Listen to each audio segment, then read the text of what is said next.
Assalamualaikum warahmatullahi wabarakatuh.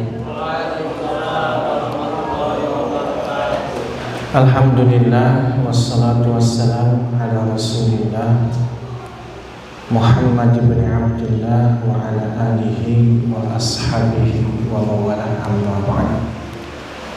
Qala Allah Ta'ala a'udzu billahi minasyaitonir rajim. Ya ayyuhalladzina amanu taqullaha haqqa tuqatih wa la tamutunna illa wa antum muslimun. Faqala Rasulullah sallallahu alaihi wasallam, ittaqillaha haitsu ma kunta wa atbi'is sayyi'atal hasanata tamhuha wa khaliqin nasa bi khuluqin hasan. Bapak-bapak, ibu-ibu, saudara-saudariku, ikhwan dan akhwat wal ummahat rahimani wa rahimakumullah. Alhamdulillah, kita panjatkan puja dan bersyukur hanya kepada Allah. Pada malam hari ini kita membahas sesuatu yang sangat spesial, yaitu sejarah Palestina dan penindasan Yahudi Israel yang sampai hari ini masih berlangsung. Mukaddimah, Palestina atau orang Arab menyebutnya Filistin.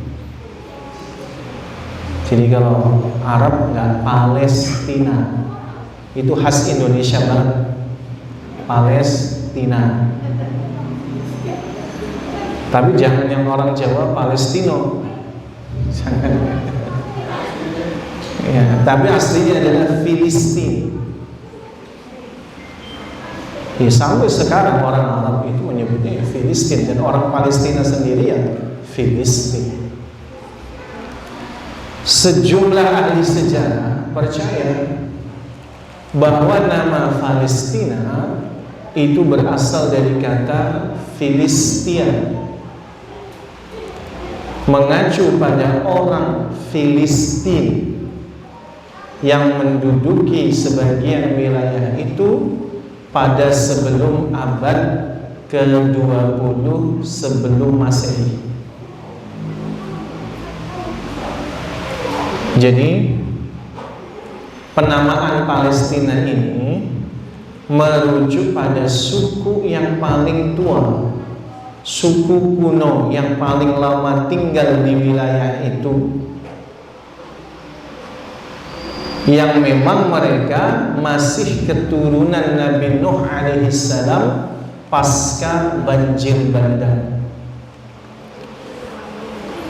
Kalau kita belajar sirah nabawiyah, di awal-awal kita memahami bahwa ketika banjir bandang Nabi Nuh, ini berdasarkan hadis riwayat Imam Tabrani dan juga analisa dari Imam At-Tabari rahimahullah, beliau mengatakan bahwa seluruh permukaan bumi itu menjadi dampak banjir bandang Nabi Nuh, sehingga yang selamat adalah orang-orang yang mereka naik bahtera atau kapalnya Nabi Nuh. Nah, di antara anak keturunan Nabi Nuh alaihissalam itu ada Sam bin Nuh yang memang tinggal pertama kali di Jaziratul Arabiyah, dan dia punya anak-anak yang luar biasa, dan keturunannya ada Iram. Kalau Iram itu melahirkan kaum Ad, kaum Samud, dan kaum Madian. Ini kaum yang dibinasakan Allah karena kedurhakaan mereka. Tetapi ada sebagian di antara anak Sam bin Nuh yang tinggal di sekitar Baitul Maqdis, ya, sebelum abad ke-20 sebelum Masehi. Berarti berapa tahun yang lalu?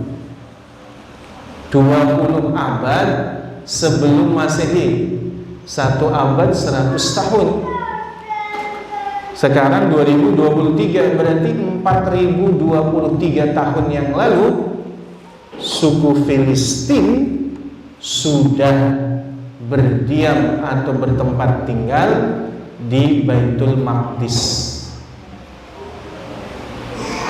Adapun kedatangan nanti Nabi Ibrahim alaihissalam itu di abad 20 sebelum Masehi.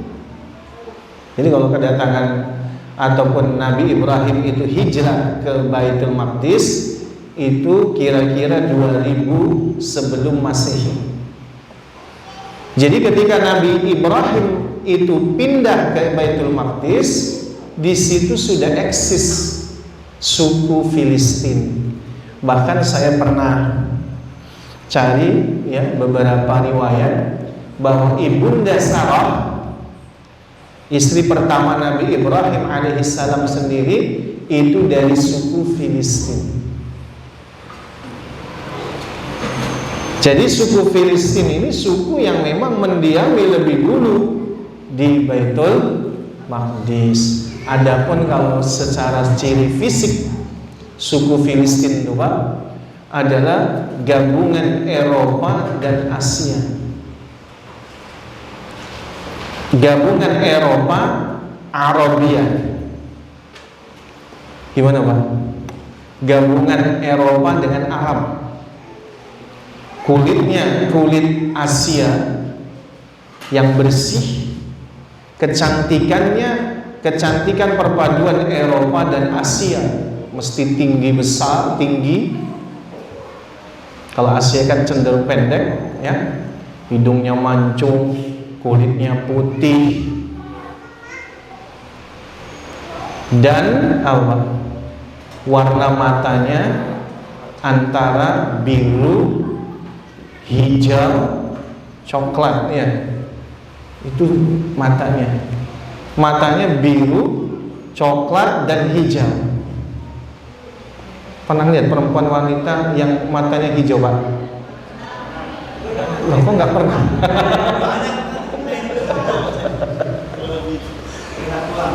Kok nggak?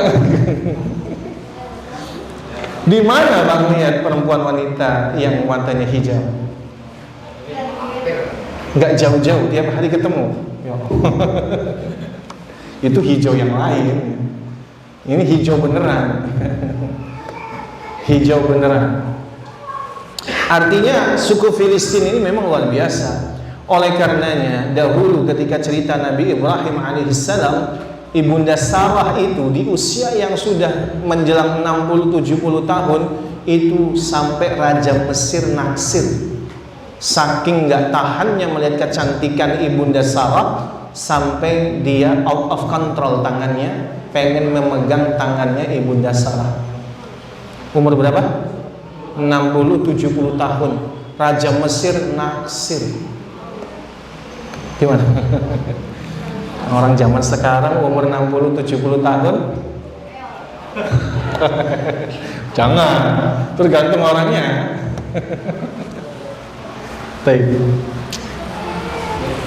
Lanjut ya. Jadi Palestina itu atau Filistin, Allah Akbar. Terima kasih Pak Sulaiman. Jazakallah. Enggak bareng sini loh Pak. Enggak bareng sini dulu. Palestina atau Baitul Maqdis atau Al-Quds. Ini istilah-istilah yang sering kita dengar. Apakah ada irisannya? Apakah itu sinonimnya? Atau seperti apa? Sebenarnya penyebutan Palestina itu adalah baru kekinian ketika memang negara itu berdiri. Tentunya dahulu Palestina ini dalam kekuasaan Islam Turki Utsmani, maka penamaan daerahnya sebenarnya belum Palestina dahulu, disebutnya Baitul Maqdis. Jadi orang Islam menyebut Palestina itu adalah wilayah Baitul Maqdis. Tapi kita sering dengar juga Al-Quds. Al-Quds itu sebenarnya apa? Sebenarnya Al-Quds itu nama lain Baitul Maqdis. Orang-orang Kristen, Nasrani itu lebih suka dengan penyebutan Al-Quds. Itu wilayah kota. Sekarang sebenarnya Al-Quds itu kotanya, jantungnya di Baitul Maqdis. Itu disebut Al-Quds. Tapi kata para ulama, ya Al-Quds itu teritorialnya adalah Baitul Maqdis. Kalau sekarang orang Yahudi tidak menyebutnya Baitul Maqdis, tidak menyebutnya Al-Quds, nyebutnya apa? Yerusalem. Maka kalau sekarang Google Map tengok, di situ nggak ada Baitul Maqdis, nggak ada Al-Quds, adanya Yerusalem. Beliau biasa dijuluki juga dengan negeri warisan para nabi.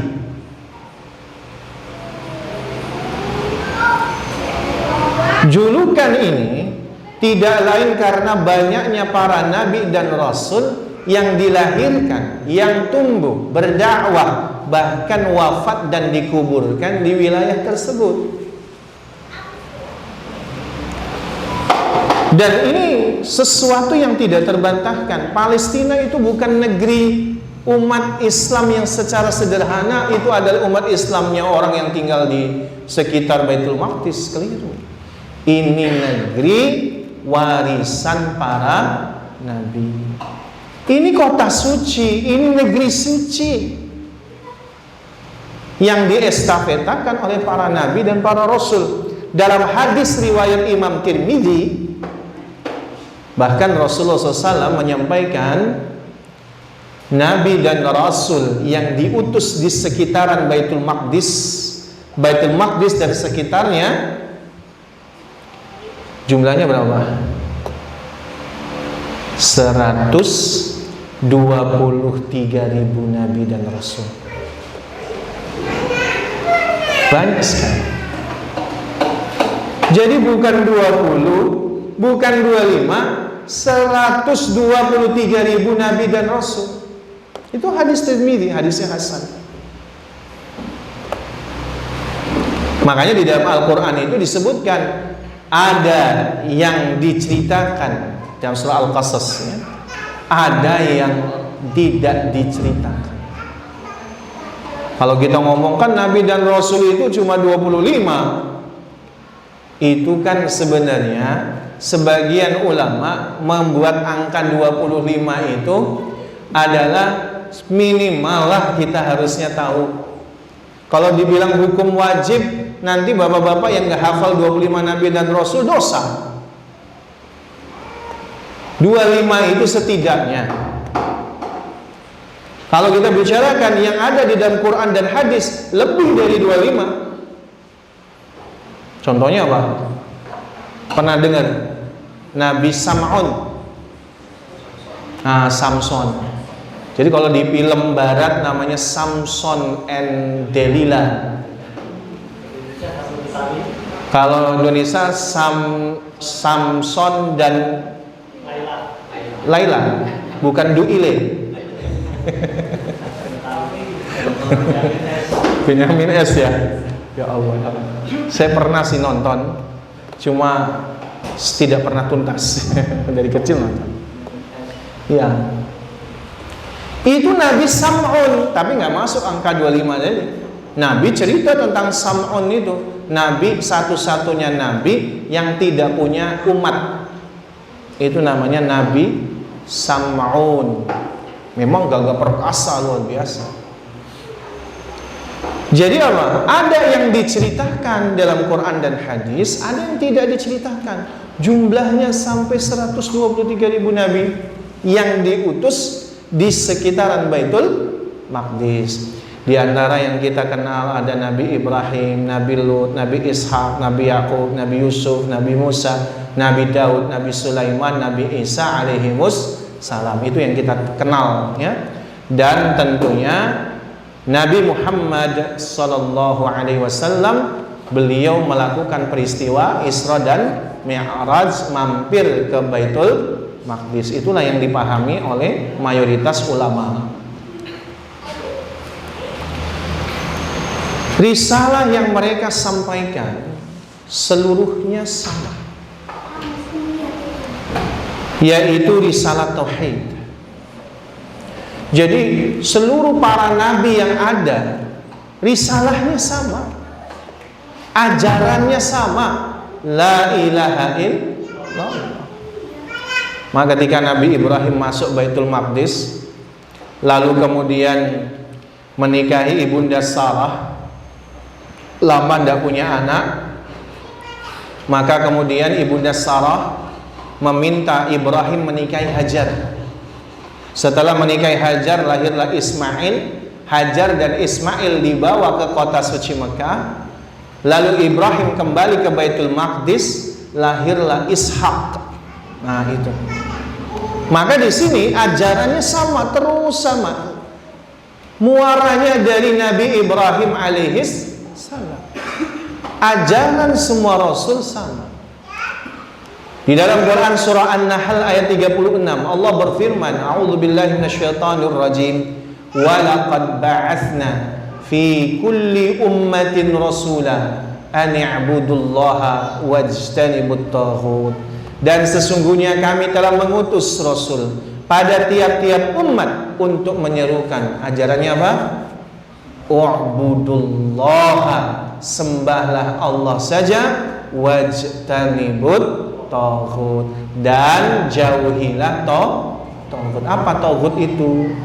Tuhan-Tuhan selain Allah. Jadi apa ajarannya Nabi Adam? Tauhid. Ajarannya Nabi Nuh? Tauhid. Ajarannya Nabi Ibrahim? Tauhid. Nabi Musa? Tauhid. Nabi Isa? Tauhid. Ajarannya sama. Sejadinya ketika suatu kaum mengingkari ajaran tauhid tersebut, maka sama saja ia sedang mengingkari seluruh risalah yang dibawakan para nabi. Akidah kita, mungkin dalam pembahasan akidah, iman kepada para rasul itu kita harus mengimaninya secara ijmalah. Semua para nabi dan rasul harus kita imani. Satu saja nabi kita kufuri, maka gugur keimanan kita. Oleh karenanya, ini ajaran para nabi dan para rasul. Ajarannya tauhid. Kita orang beriman apa dalam Al-Quran surah Al-Baqarah yang kita hafal? La nufarriqu baina ahadim minhum. Kita nggak boleh beda-bedain di antara mereka, satu pun nggak boleh. Artinya ini nabi ini saya imani, saya suka, tapi nabi ini saya nggak suka. Nggak boleh. Maka orang beriman mengimani Nabi Musa, mengimani Nabi Daud dengan kitab Zaburnya, mengimani Nabi Isa dengan kitab Injilnya. Itu orang beriman. Itu orang yang mengikuti ajaran para rasul. Sedangkan orang-orang Yahudi dan Nasrani enggak. Orang Nasrani mengimani Nabi Musa, mengimani Nabi Isa, tapi enggak mengimani Nabi Muhammad sallallahu alaihi wasallam. Orang Yahudi apa? Mengimani Nabi Musa, tapi enggak mengimani Nabi Isa dan Nabi Muhammad sallallahu alaihi wasallam. Jadi kelihatan siapa saja yang mengingkari ajaran tauhid tersebut, sama dia mengingkari seluruh ajaran yang dibawakan para nabi. Lalu dalam hal penyebutan, Allah menetapkan siapa saja yang mengikuti dan tunduk dengan ajaran para rasul, dia disebut muslim. Saya ulangi ya. Siapa saja yang dia mengikuti dan tunduk pada ajaran para nabi dan para rasul, maka dia adalah seorang muslim. Walaupun ras bangsa mereka berbeda-beda, mereka diikat dengan satu ikatan yang sama, iman kepada Allah. Saya cetak tebal. Maka seluruh para nabi dan rasul dari Adam sampai Nabi Muhammad SAW, semuanya disebut sebagai orang Sepakat gak nih Pak? Sepakat ya? Yakin? Belum keluar dalilnya, udah yakin? Ali Imran 67. Ini tegas. Allah berfirman, "Ma kana Ibrahimu Yahudiyyan wala Nasraniyya." Ibrahim bukan orang Yahudi, Ibrahim bukan pula seorang Nasrani. Orang-orang Yahudi berkata, Afram itu adalah Yahudi. Orang Yahudi menyebut Ibrahim itu Afram. Sedangkan orang Nasrani mengatakan Abraham itu adalah seorang Nasrani. Karena orang Nasrani menyebutnya Abraham. Dibantah oleh Allah. Ibrahim itu bukan Yahudi, bukan pula Nasrani. Kenapa? Karena orang Yahudi sudah menyembah Uzair, putranya Allah. Orang Yahudi itu, Pak, Uzair itu orang soleh sebenarnya. Tapi dia ini dalam riwayat yang paling mendekati kebenaran, dia bukan nabi. Karena kecewanya orang-orang Yahudi, Uzair ini nggak diangkat jadi nabi, mereka angkat jadi anaknya Allah. Keblinger kan? Yahudi keblinger. Sehingga kemudian Uzair disembah, sudah berbuat syirik. Nasrani apalagi kan, sudah memahami Trinitas, menyembah Tuhan Bapa, Tuhan Ibu, Tuhan Anak, 3 dalam 1, 1 dalam 3.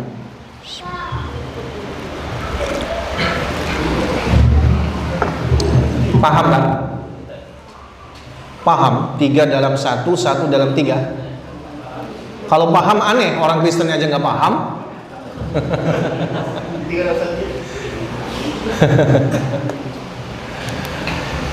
Al-Baqarah 127 128, agak cepat ya karena waktunya sangat terbatas. Dan ingatlah ketika Ibrahim meninggikan Nah, jadi penyebutan Bani Israel itu, Bani itu suku, anak keturunan. Berarti Bani Israel itu adalah anak keturunan yang dinisbatkan kepada Israel, yaitu Yakub alaihissalam.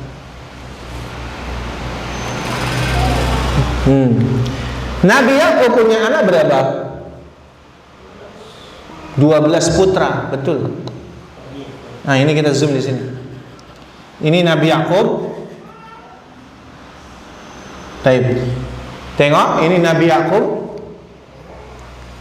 punya anak 12. Imran, Qahat, Levi, Bunyamin, Yusuf, Yahuda. Ya, ini baru 6. Terus kemudian bawahnya Bares, Hasrun, Rom, dan seterusnya. Lalu kemudian anak keturunan Yakub ini ya segini banyaknya. Nanti dari Imran ada Musa dan Harun. Dari Bunyamin nanti ada Nabi Yunus. Ya. Nah, dari keturunan Nabi Yakub ini ada namanya Yahuda. Maka nanti di tahun-tahun sebelum Nabi diutus, jauh sebelum era-era Nabi Zakaria, itu Bani Israel terpecah jadi 2. Ada yang menyebutnya tetap Bani Israel, ada yang menyebutnya adalah Yahudi. Dulu nama suku juga, kelompok. Ini Yahuda. Baik, ini ada kaitannya. Ini anak keturunan Israel seluruhnya. Ada yang bisa jawab kenapa mereka menisbatannya kepada Nabi Yakub bukan ke Nabi Ishak? Oh, ini ada rahasianya. Kenapa bukan Bani Ishak? Kenapa harus Bani Israel? Ini ada alasannya. Alasan pembangkangan yang sangat-sangat luar biasa kepada Allah. Mereka lebih memilih Yakub atau Israel karena mereka mempercayai Yakub pernah berantem dengan Allah, lalu Allah kalah berantem sama Yakub. Itu tuh Yahudi. Aneh memang. Tapi memang mereka itu menisbatannya ke Israel itu. Dan negara ini yang kemudian diberi nama negara Israel itu dengan sebuah cita-cita bahwa negara ini akan melawan takdir yang ditentukan Allah nanti di akhir zaman. Makanya misalnya mereka membaca dalam hadis bahwa hanya ada satu pohon gorkot yang mereka tidak membicarakan tentang Yahudi kepada orang beriman, maka mereka nanam miliaran pohon gorkot. Itu tujuannya apa? Ngelawan Allah. Mereka yakin bisa mengalahkan Allah, sebagaimana Israel, Nabi Yakub yang mampu menampar Allah. Tuh, orang Yahudi. Jadi kalau kita bingung tentang Yahudi itu, ya begitu memang orang Yahudi itu. Keblinger. Secara global, seluruh manusia yang mengimani risalah para nabi semua adalah umat yang satu. Mereka adalah umat yang bertauhid. Karena itu saya garis bawahi, yang berhak mewariskan peninggalan para nabi adalah orang yang bertauhid dan melanjutkan misi perjuangan mereka. Siapa? Muslim. Palestina, tanah suci umat Islam. Allah menetapkan bumi Palestina bagi Bani Israel pada zaman Nabi Musa alaihissalam. Ketetapan tersebut sebuah fakta yang tak terbantahkan, karena di dalam Quran sendiri itu diakui. Dalam Al-Maidah ayat 21 misalnya, yang saya baca artinya, hai kaumku, masuklah ke tanah suci Palestina yang telah ditentukan Allah bagimu, dan janganlah kamu lari ke belakang karena takut pada musuh, maka kamu menjadi orang yang merugi. Ayat ini digunakan oleh orang-orang Yahudi tuh, kan? Palestina itu punya kami, Bani Israil. Jangan-jangan ada di antara kita yang juga ke framing begitu. Ada logikanya gini, Palestina kan orang Arab. Sebelum orang Arab yang tinggal di Palestina atau Baitul Maqdis itu kan Bani Israil. Jadi yang layak itu ya Bani Israil gitu kan. Nah, itu logika yang dibangun itu ke sana. Makanya orang-orang orientalis dan liberalis membawa sebuah kesimpulan, Palestina ini bukan perang agama, tapi adalah perang saudara. Itu selalu literasinya yang dibangun tuh itu terus. Mau dia Syam, mau dia manapun, yang dibangun adalah itu perang saudara. Padahal tidak. Ini jelas-jelas masalah ideologis, ya, ideologis. Mengapa demikian? Karena Palestina itu bumi warisan para nabi. Diestafetakan ajaran tauhid, bahwa karena ajaran tauhid itu yang disampaikan oleh para nabi dan rasul, maka mesti menjaga Al-Aqsa, menjaga Baitul Maqdis, agar jangan sampai ada kesyirikan. Namun perlu dipahami bahwa ketetapan itu tidak lepas dari ikatan tauhid yang ada dalam diri mereka. Tanah suci Palestina berhak menjadi wilayah mereka selama mereka bertauhid, beriman kepada risalah para nabi. Dalam hal ini, kalau dalam sudut pandang Islam, jelas-jelas Rasulullah SAW mengatakan bahwasanya Allah tidak membedakan mana Arab dan mana Ajam, tapi yang paling penting adalah, yang paling mulia adalah yang bertakwa kepada Allah. Maka sama, orang-orang yang mereka berhak terhadap Baitul Maqdis adalah orang-orang yang bertauhid, beriman dan siap melanjutkan ajarannya Nabi Ibrahim, ajarannya Nabi Musa, ajarannya Nabi Isa. Sehingga ketika mereka kufur kepada Allah dan mengingkari para rasul, lalu membunuh para nabi dan melanggar ikatan janji, menolak risalah yang datang kepada rasul yang dijanjikan dalam kitab mereka, maka di saat itu pula laknat Allah turun kepada mereka.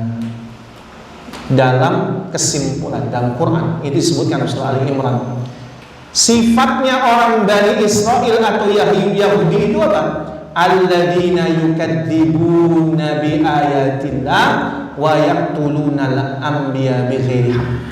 Mereka adalah orang yang suka mendustakan ayat-ayat Allah, sehingga Taurat itu diganti-ganti, dibongkar, dihapus, ditambah.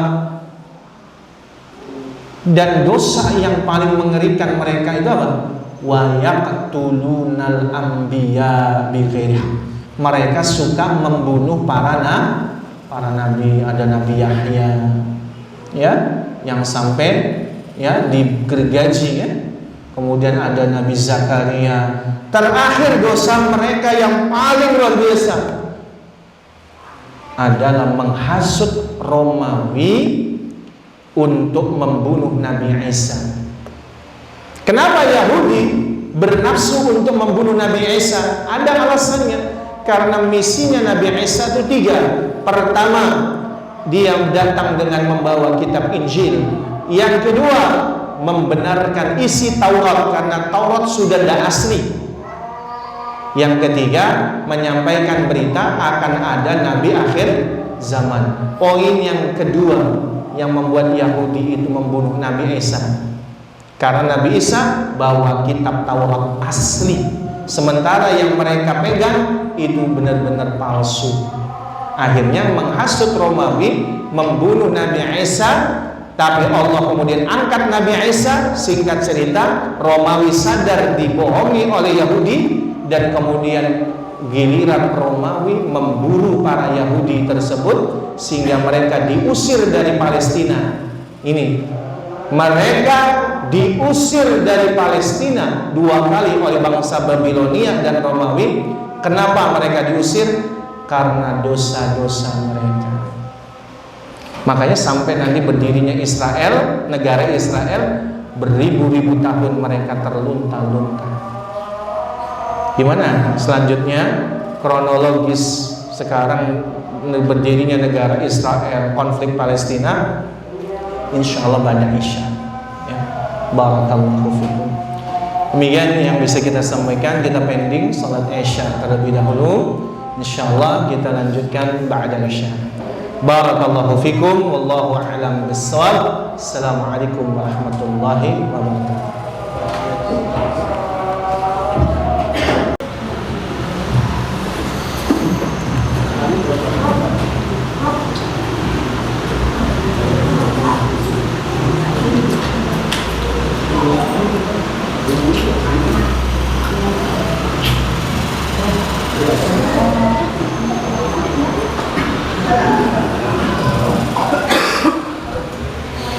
Baik, kita lanjutkan. Bismillah. Assalamualaikum warahmatullahi wabarakatuh.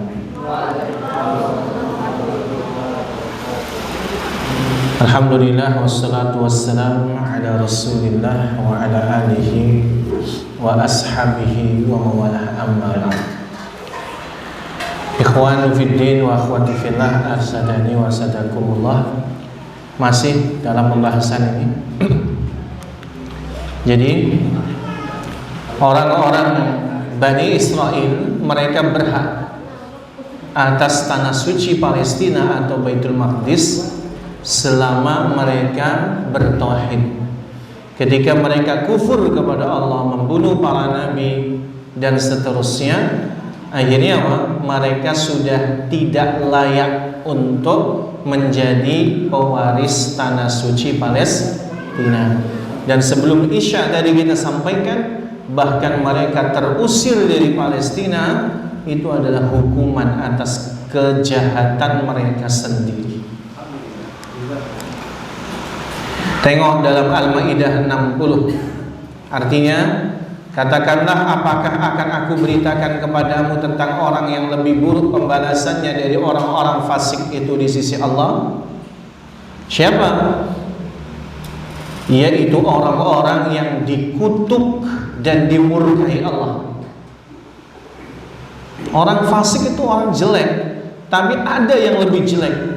Siapa? Orang yang dikutuk dan dimurkai Allah, yaitu Bani Israel. Di antara mereka ada yang dijadikan kera dan babi. Ini hakiki, ya? Ada di antara mereka yang Allah jadikan wujudnya seperti kera dan babi. dan orang yang menyembah tauhid. Mereka itu lebih buruk tempatnya, lebih tersesat dari jalan yang lurus. Karena itu ketetapan wilayah Palestina berpindah alih kepada umat yang meneruskan risalah tauhid yang dibawakan oleh para nabi, siapapun mereka, dari suku apapun. Dan umat Islam adalah umat terakhir yang meneruskan misi tersebut, sehingga mereka berhak mewarisi tanah yang diberkahi tersebut.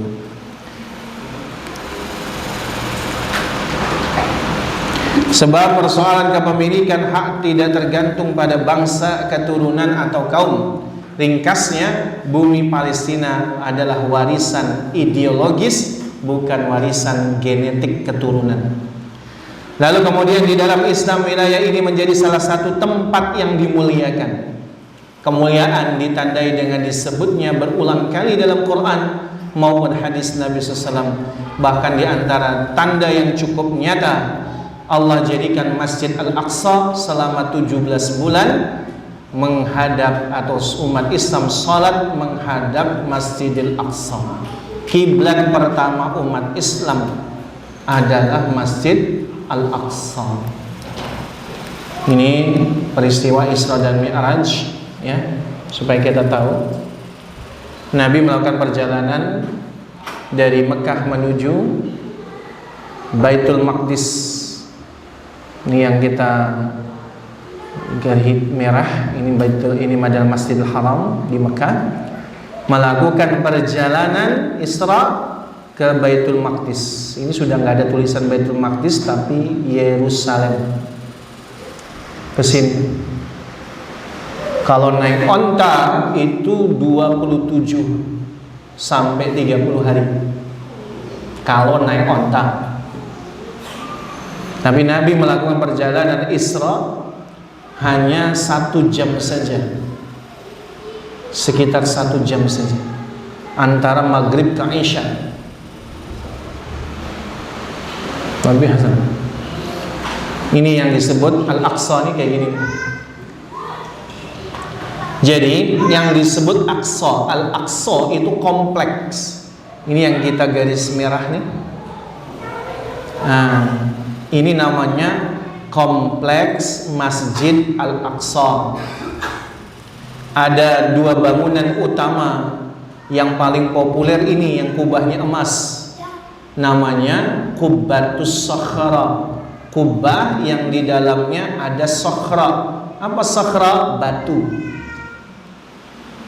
Kemudian ini namanya Masjid Kibli. Jadi kalau yang sehari-hari digunakan untuk sholat malah di sini, ya, malah yang ada di Masjid Kibli.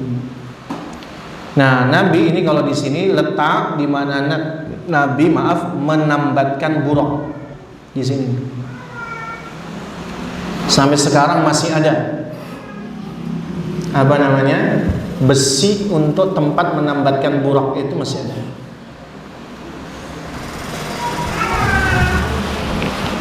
Ya, ini Al-Aqsa. Taib. Imam Muslim meriwayatkan dari Abu Dzar Al-Ghifari. Ini penting. Kenapa umat Islam punya kewajiban? Di sini Nabi mengatakan, atau Abu Dzar mengatakan, saya bertanya kepada Rasul mengenai masjid yang mula-mula dibangun di atas bumi ini. Beliau menjawab Masjidil Haram. Saya bertanya kemudian masjid mana? Beliau menjawab Masjid Al-Aqsa. Saya bertanya berapa jarak waktu antara keduanya? 40 tahun. Kemudian seluruh bumi Allah adalah tempat sujud bagimu, maka dimanapun kamu mendapati waktu salat, maka salatlah. Nabi SAW mengabarkan keutamaan salat di Masjidil Haram itu 100.000 kali dibandingkan salat di masjid negeri kita. Tadi dulu kita salat, ya, sekali salat, ya, di masjid kita ini, kalau dibandingkan Masjidil Haram 100.000 kali pahalanya. Jadi kalau umur kita 60 tahun, misalnya umur kita 60 tahun, sholat di masjid kita ya cuma dapat umur 60 tahun. Tapi kalau sholatnya di Masjidil Haram 100.000 kali, berarti seolah-olah punya umur 100.000 lebih banyak. Salat di masjidku ini, Masjid Nabawi, 1000 kali. Salat di Baitul Maqdis atau Al-Aqsa 500 kali lipat. Makanya Nabi SAW menjelaskan, tapi di dalam hadis ini Nabi mengatakan, ketika ada seorang sahabi yang berkata, "Ya Rasulullah, fatwakan kami tentang Baitul Maqdis, tentang Al-Aqsa." Maka kemudian Rasulullah menjawab, "Datangilah ia dan sholatlah di dalamnya." Lalu kemudian sahabiah ini berkata, "Ya Rasulullah, bagaimana kalau kami nggak bisa datang dan sholat di dalamnya?" Maka kata Nabi SAW, "Kirimkan minyak ke sana untuk menerangi lampu-lampunya." Hadis ini Bang, spesifik, spesial. Nabi tidak pernah memerintahkan kepada umatnya, berangkat kamu ke Masjidil Haram, berangkat kamu ke Masjid Nabawi. Enggak pernah. Saya belum menemukan hadisnya. Yang ada ini cuma membicarakan keutamaannya. Tetapi khusus Masjid Al-Aqsa, Nabi katakan, datangi ia, sholatlah di dalamnya. Kalau memang kamu tidak bisa datang dan sholat di dalam Masjid Al-Aqsa, kirim minyak. Jadi kalau haji dan umrah, tripnya itu minta ke Al-Aqsa yang sekalian, ya. Kalau memang nggak bisa ke sana, kirim minyak. Maksudnya kirim bantuan ke sana secara spesifik. Kita nggak mungkin ke sana, nggak mungkin. Ada yang mau ke sana? Yakin? Ambil sana minta kerikan sana. Biasa minta kerikan, di sini bawa ke sana. Belum apa-apa kerikan terus. Malah ngerepotin orang sana. Mereka Bang, tidak minta kita ke sana. Tetapi ada orang yang kemudian menyuruh mereka itu untuk keluar dari Palestina. Loh, kenapa? Ini tanah warisan para nabi. Ini pusaka dari para nabi dan para rasul, dan itu amanah dari Allah Tabaraka wa Ta'ala. Kenapa harus pergi dari Palestina? Makanya mereka yang ada di Palestina tidak mengharapkan kita ke sana. Kenapa? Cukup mereka saja yang menderita. Mereka meniatkan dirinya, mewakafkan dirinya memang sebagai penjaga Al-Aqsa, mewakili kita. Kita nggak bisa ke sana. Kewajiban kita harusnya ikut menjaga Al-Aqsa. Tapi mereka tahu kita banyak keterbatasan. Udah, nggak usah ke sana. Kata mereka, cukup diwakilkan mereka, kita kirim minyak ke sana, kirim bantuan. Ini ada di dalam Qubatus Sakhra ya. Isinya tuh batu. Batu inilah tempat Nabi Mi'raj. Di atas batu inilah Nabi Mi'raj ke Sidratul Muntaha. Ini Masjid Kibli. Nah, sekarang umat Islam yang membebaskan Palestina dari kesyirikan Romawi. Pemahaman ini penting. Kenapa kita ngotot menjaga Palestina? Coba perjuangannya seberapa besar. Abu Ubaidah ibn Jarrah mengepung Baitul Maqdis selama 6 bulan. Perjuangan mereka tidak sia-sia. Saat itu udara dingin musim semi April tahun 637 Masehi menjadi saksi bahwa umat Islam akhirnya bersujud tenang di Al-Aqsa.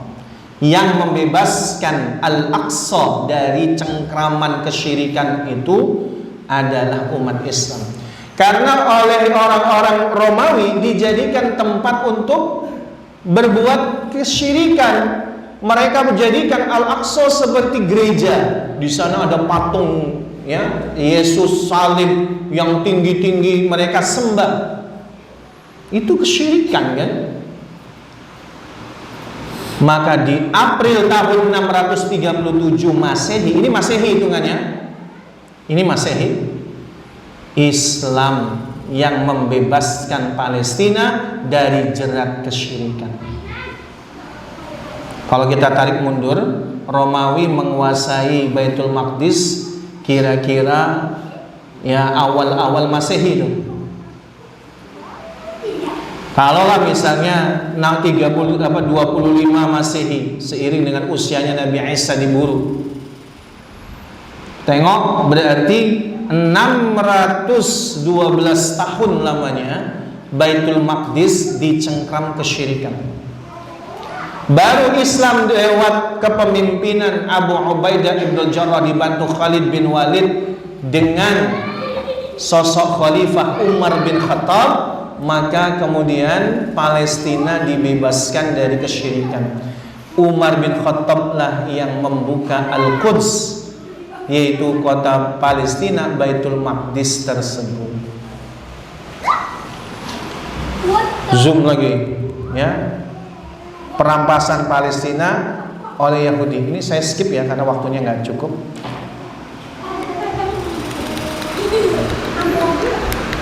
Baik. Kita mulai dari gambar ini. Jadi 637 Masehi. Dari 637 Masehi sampai diproklamirkan yang namanya negara Israel tahun 48 atau dikukuhkan secara formal 1950, itu umat Islam yang jaga Al-Aqsa. Sekian ratus tahun, ribuan tahun hampirnya, ribuan tahun. Dari 637 sampai 1948 misalnya. Gimana Pak? Berapa tahun itu? Sudah 1000 tahun lebih kan, 1300 tahun. Umat Islam yang menjaga, umat Islam yang ada di sana. Walaupun nanti ada gejolak sedikit dengan orang-orang Kristen dalam perang salib yang pertama dan kedua dan ketiga, tapi itu nggak banyak, nggak lama. Tapi peta ini menggambarkan tahun 46 ini wilayah Palestina nih, hijau nih. Tahun 47 ini 46 udah dikuasai Inggris. 47 United Nation Partition Plan, Liga Bangsa-Bangsa PBB-nya sekarang menetapkan bahwa wilayah Baitul Maqdis dibagi dua. Satu milik Israel, lalu kemudian satu milik orang Arab Palestina. Yang putih ini udah Israel. Ini cuma setahun loh. Cuma setahun. Ada apa setahun segitu banyak? Ada cerita apa? Wow, ngeri, nanti kita sampaikan. Tahun 48 sampai 67, coba. Ini Israel sudah menguasai seluruhnya. Islam hanya dikasih tepi barat dan Gaza. Ini pun di tembok tinggi-tinggi ini, sehingga terisolir umat Islam di sana. Tahun 2012 aja, tengok nih, udah tepi barat itu sudah sangat sedikit, dicaplok paksa sama Israel. Pemukimannya, ya Allah, ini bikin pemukiman jahatnya mereka. Baik, kita pelan-pelan. Sejarah pendudukan Israel di bumi Palestina tahun 1897 Masehi. Mulai ini ada seseorang Yahudi namanya Theodore Herzl menggelar Kongres Zionis sedunia. Ini lahirnya Zionis pertama kali di Basel, Swiss. Memang dulu basisnya Yahudi di Swiss. Peserta Kongres 1 Zionis mengeluarkan resolusi bahwa umat Yahudi tidaklah sekedar umat beragama, namun adalah bangsa dengan tekad bulat untuk hidup secara berbangsa dan bernegara. Ini mereka mengajukan diplomasi ke Sultan Hamid II, ya, khalifah yang terakhir dari Turki Utsmani, tidak memberikan izin bagi Israel atas bumi Palestina sejengkal pun tidak, dengan tekanan apapun. Padahal ini sudah banyak infiltrasi di tubuh Turki Utsmani sendiri. 1916 pecah Perang Dunia I. Kalau di sejarah umum pecahnya Perang Dunia I itu siapa yang memicu? Hongaria melawan Jerman. Padahal ini dua-duanya kong kaling kong. Hongaria ini adalah Yahudi, Jerman yang berkomplot untuk merebut Palestina pun itu juga Yahudi. Diciptakanlah Nazi, katanya Holocaust, untuk ada genosida dan seterusnya. Itu adalah upaya untuk menggalang kekuatan melawan Turki Utsmani.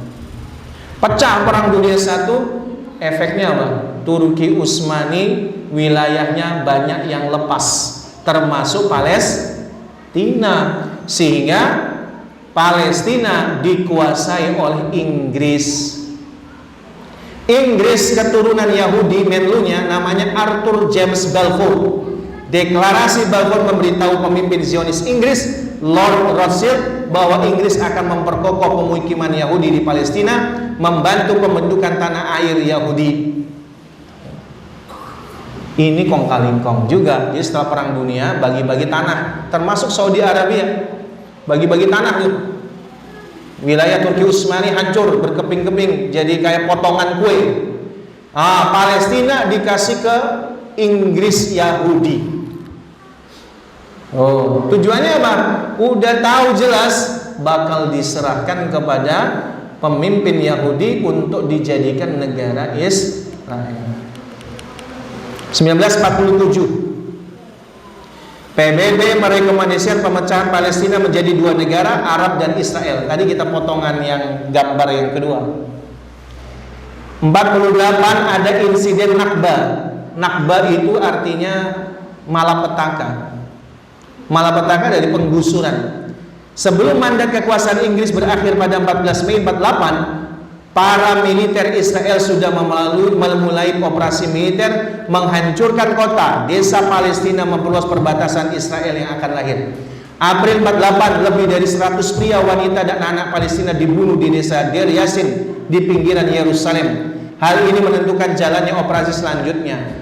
Tahun 47 hingga 49, lebih dari 500 desa, kota kecil dan besar di Palestina dihancurkan. Sadis. Itu nggak seberapa.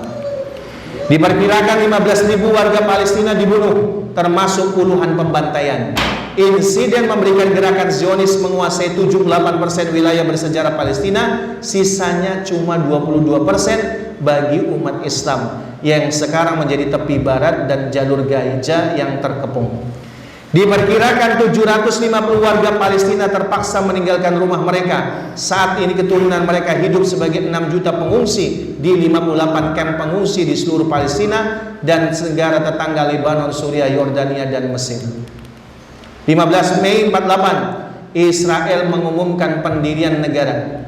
Keesokan harinya perang Arab Israel mulai pecah pertama kali, sehingga kemudian terjadilah insiden pasca Nakba. Setidaknya 150.000 warga Palestina tinggal di negeri Israel yang dibentuk hidup di bawah pendudukan militer yang ketat selama hampir 20 tahun sebelum mereka akhirnya diberi kewarganegaraan Israel. Pada 5 Juli 67, perang di 6 hari, Israel menduduki sisa wilayah bersejarah Palestina. Udah tinggal 22%, dicaplok lagi. Bahasanya ya, jalur Gaza, tepi barat, Yerusalem Timur, dataran tinggi Golan Suriah, semenanjung Sinai Mesir, selama perang 6 hari melawan koalisi tentara Arab.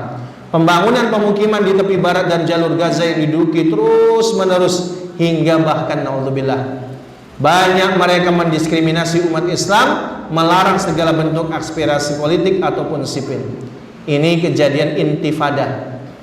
Intifada itu artinya perlawanan.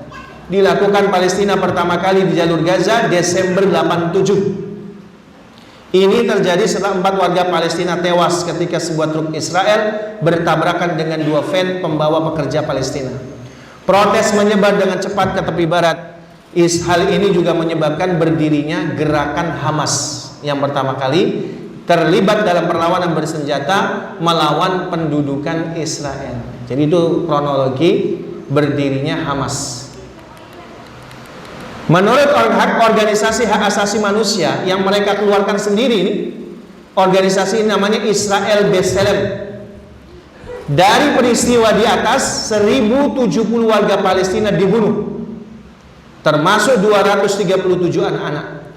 Lebih dari 175.000 warga Palestina ditangkap. Intifada juga mendorong komunitas internasional mencari solusi atas konflik tersebut. Perjanjian Oslo dan otoritas Palestina. Intifada berakhir penandatangan perjanjian Oslo pada tahun 93, pembentukan otoritas Palestina, intinya gencatan senjata. Polanya sebenarnya sama. Kalau sudah kehabisan amunisi dan mereka mau kalah, mesti ada perjanjian damai. Itu Yahudi. Intifada kedua dimulai pada 28 September 2000. Pemimpin oposisi Partai Likud Israel Ariel Sharon melakukan kunjungan provokatif ke kompleks Masjid Al-Aqsa. Dia yang mengomentari, ngompor-ngompori umat Islam. Saat itu ribuan pasukan keamanan dikerahkan di dalam dan sekitar kota tua Yerusalem. Bentrokan antara penduduk pengunjuk rasa Palestina dan pasukan Israel menewaskan 5 warga Palestina, melukai 200 orang selama 2 hari. Insiden ini memicu pemberontakan bersenjata yang meluas. Selama intifada, Israel menyebabkan kerusakan yang belum pernah terjadi sebelumnya terhadap perekonomian dan infrastruktur Palestina. Mereka menggunakan bom-bom itu. Yang dibom apa? Pemukiman yang isinya wanita dan anak-anak. Dan memang itu mereka sifatnya. Sukanya adalah melawan anak-anak dan para wanita. Pengecut memang dari dulu, dari zaman Nabi. Israel menduduki kembali wilayah yang diperintah oleh PA, memulai pembangunan tembok pemisah yang seiring dengan maraknya pembangunan pemukiman, menghancurkan mata pencarian dan komunitas warga Palestina. Dihancurin pasar, dihancurin segala-galanya. Ya Allah, ya. Pada perjanjian Oslo tadi yang ditandatangani, lebih dari 110.000 pemukiman Yahudi tinggal di tepi barat, termasuk Yerusalem Timur. Saat ini jumlahnya mencapai lebih dari 700.000 orang, lebih dari 100.000 hektar tanah yang diambil paksa dari Palestina. Coba, ini siapa yang ngurus? Ya, Israel melakukan serangan ke Gaza tahun 2008, 2012, 2014, 2021 yang terakhir. Ribuan warga Palestina terbunuh, banyak anak-anak, puluhan ribu rumah, sekolah, gedung perkantoran dihancurkan, termasuk masjid, termasuk rumah sakit. Serangan tahun 2008 melibatkan penggunaan senjata yang dilarang internasional seperti gas fosfor. Pada 2014, dalam kurun waktu 50 hari, Israel membunuh 2.100 warga, termasuk 1.462 warga sipil dan hampir 500 anak-anak. Seluruhnya itu tanpa orang-orang sipil. Artinya orang sipil yang nggak bersenjata. Selama serangan tersebut, 11.000 orang warga Palestina terluka, 20.000 rumah hancur, 500.000 orang mengungsi. Dan 2023, sebagaimana yang antum baca, sebagaimana yang antum semua lihat di media-media, lebih lagi sudah ratusan ribu warga Palestina yang jadi korban. Apa respon kita, Pak? Hadis masalul mu'minina fi tawadihim wa tarahihim wa ta'atufihim masalul jasad. Perumpamaan orang mukmin dalam hal kasih sayang, saling tolong menolong bagaikan satu tubuh. Apabila satu anggota badan merintih kesakitan, maka sekujur badan akan merasakan panas dan demam. Demikian yang bisa kita sampaikan pada malam hari ini. Apa yang harus kita lakukan? Panggilan iman udah. Tobat nasuha, berikan bantuan kepada mereka. Ya, wallahu a'lam bissawab. Nggak perlu ada pertanyaan, semua paham. Cukup ya? Alhamdulillah. Kalau ada yang kurang jelas, nanti bisa kita diskusi. Kalau ada orang, saya pengen bantu Palestina, silakan bantu. Ya, di lembaga-lembaga yang bisa dipercaya, ya, yang bisa dipercaya mana? Yang nyampe ke sana, jangan yang nggak nyampe. Ya, apa yang kita bisa miliki, apa yang bisa kita sumbangkan, itulah perhatian kita. Ya, Allahu a'lam bissawab. Kita akhiri billahi taufik wal hidayah. Kita akhiri dengan hamdalah, alhamdulillahil alamin. Subhanakallahumma bihamdika asyhadu an la ilaha illa anta astaghfiruka wa atubu ilaik. Saya minta maaf kalau ada perkataan yang kurang berkenan. Semua kebaikan dari Allah, keburukan dari ana pribadi. Assalamualaikum warahmatullahi wabarakatuh.